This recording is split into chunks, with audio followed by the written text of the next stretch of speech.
Hey guys, welcome back to my channel let's start. শুভ ভাইফোঁটা সবাইকে। তাদের যে শুভ ভাইফোঁটা, আজকে আমার ভাইদেরকে হচ্ছে আমার ফোঁটা দেবো। প্রথমে আমার গোপাল ভাইদেরকে ফোঁটা দিয়েছি, তারপরে আমার পিসির ছেলে দিদাদাকে গিয়ে ফোঁটা দিয়েছি। তখন আমি শাড়ি পরিনি বা রেডি হইনি, আমি জাস্ট একটা ছোট্ট ক্লিপ অ্যাড করে দিয়েছি। সেটা আমার পিসির মেয়ে মানে রিমি দিয়ে তুলে দিয়েছে। এমনি জাস্ট নর্মাল একটা ড্রেস ওয়্যার করে চলে গেছিলাম, ব্যাস গিয়ে ফোটোটা দিয়ে চলে এসেছি কয়েকটা ফটো তুলে। আর এখন বাড়ি এসে ফাইনালি আমি সাজুগুজু করে আমার ভাইদেরকে মামাদেরকে ফোঁটা দেবো। মামা নয়, সরি, ভাইদেরকে ফোঁটা দেবো। আমাদের বাড়িতে এবছর ভাই ফোঁটার অনুষ্ঠানটা হচ্ছে, এক বছর মাসিমার বাড়ি হয়, এক বছর আমাদের বাড়ি হয়। তো এই বছর কি আর কি আমাদের বাড়ির অনুষ্ঠানটা হচ্ছে।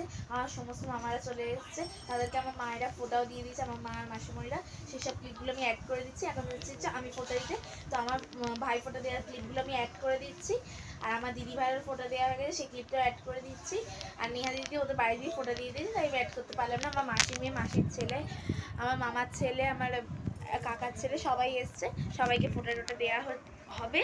তো চলে এখন ফোঁটাটা দিয়ে তোমাদেরকে দেখিয়ে নিই। আর শুভ ভাইফোঁটা সবাইকে, যারা আমার ভাইয়েরা রয়েছে তাদেরকে শুভ ভাইফোঁটা অনেক অনেক শুভেচ্ছা, আর যারা আমার দাদা রয়েছে তাদেরকে শুভ ভাইফোঁটা অনেক অনেক শুভেচ্ছা। আর এই যেটা হচ্ছে যে আমার ফুল লুক, শাড়ি টাড়ি পরে আছে, রেডি হয়েছি। যে এটা জাস্ট সিম্পল লুক দিস, যেহেতু দিনের বেলা শাড়িটা একটু হেভি টাইপেরই পরি, যাতে ভাই ফোঁটা সুন্দর দেখতে লাগতে হবে। তো আমি আজকে গেট রেডি উইথ মি বা কোনো মিনি ব্লগ কোনোটাই আমি করে উঠতে পারিনি, কারণ একদমই টাইমের অভাব। কারণ আমি 1 ঘন্টার মধ্যে রেডি হয়েছি আজকে, তার মধ্যে আমার ব্লগ বলো, মিনি ব্লগ বলো, শর্টস বলো, সমস্ত কিছু করতে না একটু টাইম লাগতো, একটু হলেও আমার টাইম লাগতো। মানে 8 ঘন্টা তো ম্যাক্সিমাম ওগুলোর জন্য আমার লাগে। ফোন সেট করা, সেটাতে ভিডিও করে করে করে করে করা, হাতে টাইম থাকলে সেটা কোনো ব্যাপার না, বাট আমার হাতে একদম টাইম ছিল না। তো আমি কোনো রকমে রেডি হয়েছি। সরি প্লিজ, আমি ভাইফোঁটার কোনো শর্টস বা কোনো মিনি ব্লগ বা কোনো গেট রেডি তুমি দিতে পারলাম না, আই এম ভেরি সরি। আমি সামনে আর যে কোনো অনুষ্ঠান আছে সেটাতে যদি পারি গেট রেডি তুমি আর শর্টস আর মিনি ব্লগ তোমাদের সাথে আমি শেয়ার করে নেবো। তো চলো আজকে কী কী রান্না হলো আর ভাইদেরকে কী খাবার দেওয়া হলো সেটা তোমাদেরকে দেখিয়ে দিই। আর হ্যাঁ, যে ভাইফোঁটা স্পেশাল কী রান্না হচ্ছে আমাদের বাড়িতে, আর কে কে এসছে, আর কি ভাইদেরকে কী কী দেওয়া হলো, ভাইয়ের আমাদের কী দিল, আর ভাইদের ভাইফোঁটা দিয়েছি, সমস্ত ক্লিপ তোমাদেরকে এই ব্লগটা দেখাতে চাই। খুব সুন্দর হতে চলেছে ব্লগটা। তো প্লিজ ব্লগটা স্কিপ না করে পুরো ব্লগটা টানা দেখতে থাকো, please please please please please. তো চলো এখন ফোঁটা দিয়ে দিই। আর বাইরে প্রচুর কেউ আসছে, সবাই মিলে প্রচুর চিৎকার করছে, আমি একটু করি। তো চলো তাড়াতাড়ি করে চলে যাওয়া যায়, তাড়াতাড়ি। চলো ব্লগটা স্কিপ না করে দেখতে থাকো। তো দেখো, এখন আমি সকাল সকাল একদম উঠে স্নান টান করে রেডি হয়ে নিয়ে গোপাল ভাইদেরকে তুলে দিয়েছি ঘুম থেকে তুলে দিয়ে ওদেরকেও সুন্দর পোশাক আশাক পরিয়ে সুন্দর করে সাজুগুজু করিয়ে ওদেরকে রেডি করিয়ে ওদের মিষ্টি দিয়ে ওদেরকে বসিয়ে দিয়েছি ফোঁটা দেওয়ার জন্য। আর ব্লগটা যেহেতু আমি আজকে অনেক সকাল থেকে শুরু করছি, এই জন্য সকালবেলা না অনেক তাড়াহুড়ো ছিল, কারণ গোপাল ভাইদেরকে ফোঁটা দিয়ে তারপর গোপাল ভাইদেরকে দিয়ে শুরু করে তারপর আমার বুয়ার ছেলে মানে আমার দিদাদাকে ফোঁটা দিতে যাওয়া ছিল। তারপরে এসে আবার নতুন করে রেডি হয়ে আমার ভাইদেরকে দাদাদেরকে ফোঁটা দেওয়ার ছিল। এই জন্য না সকাল সকাল আমি আমার নিজের কোনো ক্লিপ দিতে পারিনি, কারণ আমি নিজে জাস্ট ঘরে নর্মাল ড্রেস ছিলাম, আর কী বা সেটা দেখাবো, কোনো রেডি হয়নি। এই জন্য আর সকাল সকাল না আমার ভিডিও করে দেওয়ার মতন কেউ ছিল না যে আমি গোপাল ভাইদেরকে ফোঁটা দেবো আর কেউ ভিডিও করে দেবে, কারণ আমার দিদি ভাইও স্নান টান করছিল, ও তৈরি হচ্ছিল গোপাল ভাইদেরকে ফোঁটা দেবে বলে। আর অনেকজন যেহেতু খাওয়া দাওয়ার ব্যাপার ছিল, এই জন্য মায়েরও সকাল সকাল রান্না চাপা দিয়েছিল, মাও ব্যস্ত ছিল, বাপি তো ব্যস্ত ছিলই, বাপি খাবার দাবার বাড়ি থেকে আনা, মিষ্টি কিনা সব কিছু নিয়ে বাপিও খুব ব্যস্ত ছিল, বাপিরও বাইরে বেরোনোর ছিল। এই জন্য কেউই সকাল সকাল আমার ভিডিও করে দিতে পারেনি, কারণ সবাই যে জায়গাতে ব্যস্ত ছিল। এবার নিজেকে আমি কী করে ক্লিপে দেখাবো, এই জন্য আমি নিজেকে আর দেখাইনি, গোপাল ভাইদেরকেই দেখালাম। তারপর আমি রেডি হয়নি, পিসির ছেলেকে মানে আমার দিদিদাকে ফোঁটা দেওয়ার জন্য বেরিয়ে পড়লাম। তো চলো।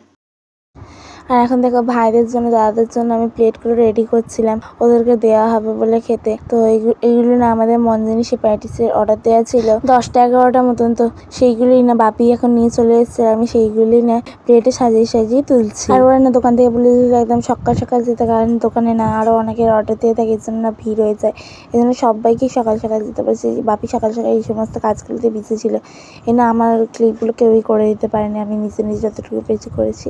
তো এইখানে আমি জনের মতো নিয়ে নিয়েছি। আর না মিষ্টি, কেক এক্সেট্রা সমস্ত কিছু অর্ডার দেওয়া ছিল, তো সেইগুলো না নিয়েছি। সমস্ত তো ক্লিপ নিতে পারিনি, যেটুকু যা পেরেছি আমি ক্লিপ নিয়েছি, সেটুকুই তোমাদেরকে দেখালাম। আর এখন দেখো আমি আমার বুয়ার বাড়িতে চলে এসেছি রেডি হয়ে। আর এটা হচ্ছে আমার দীপ্তাকে এখন আমি ফটো দিচ্ছি, আর সেটা বুয়ার মেয়ে মানে আমার রিমি দিদি হচ্ছে ভিডিওগুলো করে দিচ্ছিল। আর এখন দেখো আমার দীপ্তাকে ফটো দেওয়া হয়ে যাওয়ার পর তারপর বুয়া বাপিকে ফটো দিচ্ছিল। আর বুয়া হচ্ছে বাপির বোন হয়, বাপি হচ্ছে বড় দাদা, তারপরে হচ্ছে আমার বুয়া। এই কোয়েশ্চেনটা না তোমরা জানতে না বলে তোমাদেরকে জানিয়ে দিলে। আর তোমরা হয়তো ভাবতে পারো যে বুয়াটা কি, বুয়া মানে হচ্ছে পিসি। ছোটবেলা থেকে আমাদেরকে এই হিন্দিতে বুয়া বলা এটাই শেখা হয়েছে এই জন্য দিদি ভাইয়ের আমি দুজনে কিন্তু পিসিকে বুয়া বলে ডাকি। তো তারপর বাপির আমি বাড়ি চলে আসি। বাড়ি এসে আমি শাড়ি টাড়ি পরে সুন্দর করে সাজুগুজু করে রেডি হয়ে নিই আমার ভাইদেরকে দাদাদেরকে ফোনটা দেওয়ার জন্য। কেমন লাগলো কমেন্ট বক্সে কমেন্ট করে জানিও। আজকে আমায় কেমন দেখতে লাগছে কমেন্ট বক্সে কমেন্ট করে জানিও। আজ আমার শাড়ি পরে স্পেশালি কেমন দেখতে লাগছে সেটা কমেন্ট করে জানিও। আর ওভারঅল আমায় কেমন দেখতে লাগছে সেটাও কিন্তু কমেন্ট বক্সে কমেন্ট করে জানিও। তারপর দেখো আমি এখানে ভাইদেরকে ফোঁটা দেওয়া শুরু করে দিই। আর তোমরা হয়তো ভাবতে পারো যে এই ভাইয়ের মুখে কেন আমি একটা ইমোজি দিয়েছি, ওর মুখটা কেন দেখা যাচ্ছে। আসলে ও না খুব লাজুক টাইপের, ওই জন্য ও আমাকে না বলে গেছে যে আমি যেন ওর মুখটা ব্লগে না দেখাই। তো আমি বললাম ভিডিও তো হয়ে গেছে, তো ব্লগে না দেখানোর প্রশ্নই আসছে না। তাহলে আমি বরঞ্চ তোর মুখটা একটা কোনো ইমোজি দিয়ে ঢাকা দিয়ে দেবো, তোকে কেউ আর দেখতে পাবে না, অত লজ্জা পাওয়ার দরকার নেই। এই জন্য এরকম আমাকে করতে হয়েছে। আর ও না হচ্ছে আমার খুড়তুতো ভাই হয়। তারপরে এখানে না ফোঁটা দেওয়া কমপ্লিট হয়ে যাওয়ার পরে আমরা না কিছু ভাইফোঁটার ফটো সেশন করতে থাকি, কারণ ভাইফোঁটা বলে কথা, বোন আর ভাইদেরকে ফোঁটা দিচ্ছে, এইটার ফটো তুলতে হবে না, এই জন্য আমরা কিছু ছবি তুলে নিচ্ছিলাম। তারপর দেখো এখানে আমি আমার আর এক ভাইকে ফোঁটা দিতে বসে গেছি। আর ও হচ্ছে আমার মামার ছেলে হয়, আমার ভাই হয়। তো এখন ওকে ফোঁটা দিতে বসে গেছি।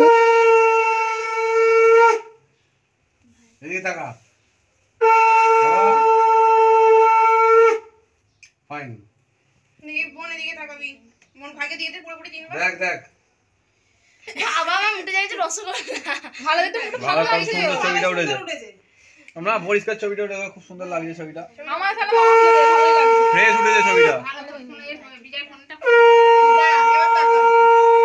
তারপর দেখো এখানে ভাইকে ফোঁটা দেওয়া হয়ে যাওয়ার পরে দাদা ভাই এসেছে। আসলে দাদা ভাই না একটু কাজে ব্যস্ত ছিল বলে ওর একটু আসতে দেরি হলো।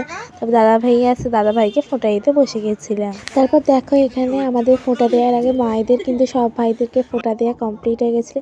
তো এখানে মায়েরা যখন ফোনটা করছিল তখন যেহেতু আমি রেডি হচ্ছিলাম, আমি সেই জন্য কোনো ভিডিওর ক্লিপ নিতে পারিনি, বাট ফটোগুলো তোমাদের জন্য আমি অ্যাটাচ করে দিলাম এই ভিডিওটা। হচ্ছে আমার মামু, আমার মামুকে আমার মা এখন ফোঁটা দিচ্ছে। আর এটা হচ্ছে আমার ছোটো মামা, আমার ছোটো মামাকে আমার মা ফোঁটা দিচ্ছে এখন।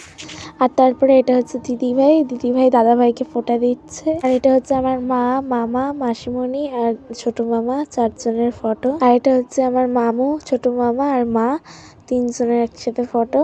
আর এই ছবিটাই হচ্ছে আমি, ভাই, আমার দুই ভাই আর আমি একসাথে এক ফ্রেমে। আর তারপর দেখো এখানে সবার ফোঁটা দেওয়া কমপ্লিট হয়ে যাওয়ার পরে এখানে সবাই খেতে বসে পড়ছিলাম একসাথে। আর আজকে দুপুরে মেনু তপসি ফ্রাই, ফ্রাইড রাইস, চিকেন কষা, চাটনি, পাঁপড়, পায়েস আর মিষ্টি, এই ছিল আজকে দুপুরের মেনু। আমি তোমাদের জন্য খেতে শুধু এই চিকেন কষা আর ফ্রাইড রাইস আর তপসি ফ্রাই এইটুকুনি ক্লিপ নিতে পেরেছি, বাকিগুলো আমি ক্লিপ নিতে ভুলে গেছি। যা হয় সবাই মিলে একসাথে খেতে বসেছি, গল্প করছি। খেতে বসলে সবাই মিলে একসাথে যেরকম আড্ডা হয় সেরকম আড্ডা হচ্ছিল। আর তখন খাওয়া দাওয়া শেষ করে আর মাথায় থাকে যে খাবার দাবারের ক্লিপ নিতে হবে, শুধু ফার্স্টে শুরুটাই নিতে পেরেছি। তারপর সবাই গল্পে মজে গেছিলাম, তারপর আর কোনো খাবারের ক্লিপই নেওয়া হয়নি। এই দেখো লাস্টে যখন আমি পায়েসটা খাচ্ছি তখন ঠিক আমার মনে পড়ছে যে কোনো ক্লিপ নেওয়া হলো না, তো তখন আমি এরকম একটুখানি ক্লিপ নিয়ে নিই। তো চলো আজকের ব্লগটা এতটাই। আজকের ব্লগটা তোমাদের কেমন লাগলো অবশ্যই কিন্তু কমেন্ট বক্সে কমেন্ট করে জানিও। আজকের রান্নাগুলো কিন্তু দুর্দান্ত টেস্টি খেতে হয়েছিল, আমার মায়ের হাতের রান্না তো টেস্টি হবে। ব্লগটি ভালো লেগে থাকলে অবশ্যই লাইক করে দেবে আর শেয়ার করে দেবে। আর এরকমই সুন্দর সুন্দর ব্লগ দেখার জন্য আমার চ্যানেলটাকে কিন্তু সাবস্ক্রাইব করতে ভুলবে না, আর পাশে থাকা বেল আইকনটা ক্লিক করতে ভুলবে না। দেখা হচ্ছে নেক্সট ব্লগে, বাই।